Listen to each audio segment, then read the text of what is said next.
Allô? Oui.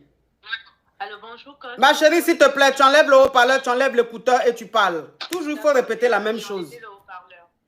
J'ai enlevé le haut-parleur. C'est bon pour vous? On t'écoute. Alors, c'est pour poser question. Du coup, moi, j'ai un souci. J'ai un souci et je voudrais que vous puissiez me dire ce qu'il faut faire. Avant, j'étais dans une relation. Une relation, malheureusement, qui s'est arrêtée parce que je ne peux pas, tu vois, je ne peux pas enfanter, en fait. Et, et là, j'ai rencontré un nouvel homme et il me parle de projet d'enfant. C'est quelqu'un de très sérieux. Ça fait 8 mois qu'on est ensemble. Et je ne l'ai toujours pas dit, en fait, sur mon état. Alors, est-ce que c'est à l'hôpital qu'on t'a dit que tu ne pourras pas enfanter ou qu'est-ce qui s'est passé? C'est à l'hôpital.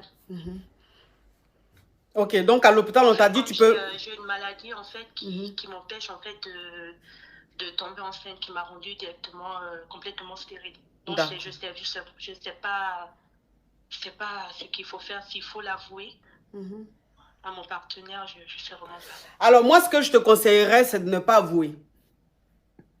Tu comprends? Faut pas avouer. Oui. Voilà. C'est dit, moi, je sais que il y a des femmes à qui on a dit à l'hôpital qu'elles ne pouvaient plus enfanter ou qu'elles ne pouvaient pas enfanter.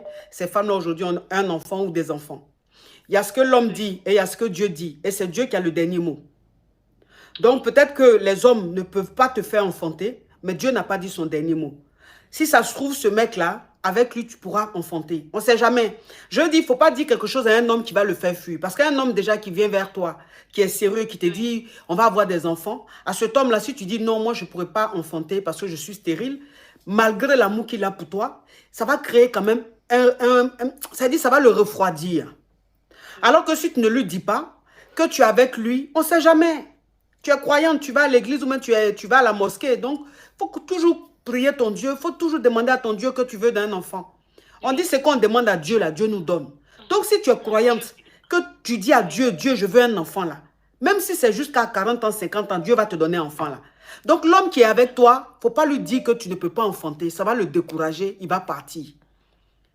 Et ça va créer une frustration en toi. Parce que même lui, s'il part, que la prochaine fois, un autre homme vient vers toi, que tu lui dis, ça dit tous les hommes vont te fuir.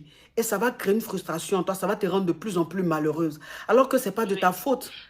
On ne choisit pas de tomber malade, on ne choisit pas d'être stérile, on ne choisit pas. C'est-à-dire, tout ce qui nous arrive dans la vie, ce n'est pas par choix. Si on pouvait choisir, on allait choisir la meilleure vie. Mais c'est Dieu qui sait ce qu'il fait.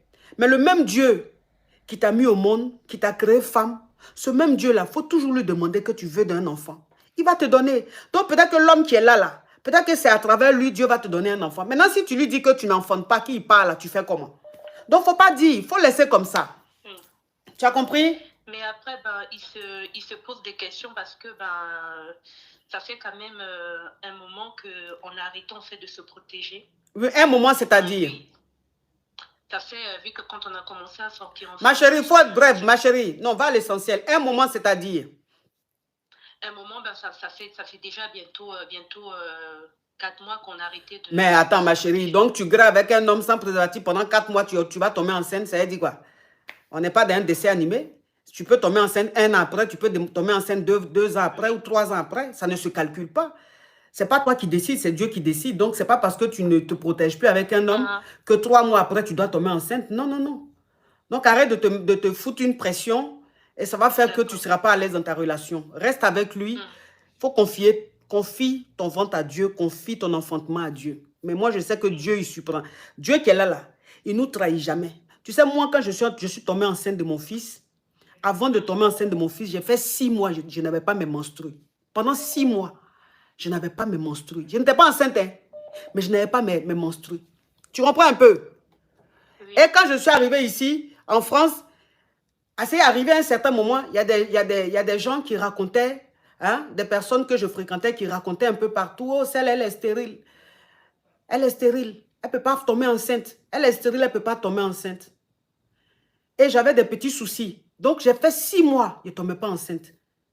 Pardon, je n'avais pas mes règles. Je n'étais pas enceinte. Je vais à l'hôpital, je ne suis pas enceinte. Rien, mais je n'ai pas mes règles. Mais c'est dans 6 mois là, où je n'avais pas mes règles là, que je suis tombée enceinte de mon fils, Marvin.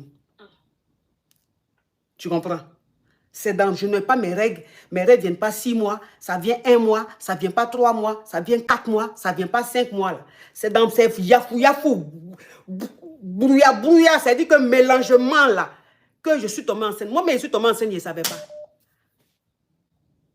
Maintenant, tu comprends? Donc, c'est pour te dire que ma chérie, oui, il faut croire en Dieu. Point barre. Il faut laisser les discours. Tu as compris? Oui. Au revoir. Merci beaucoup, ma coach. Courage à toi. Merci. Allô?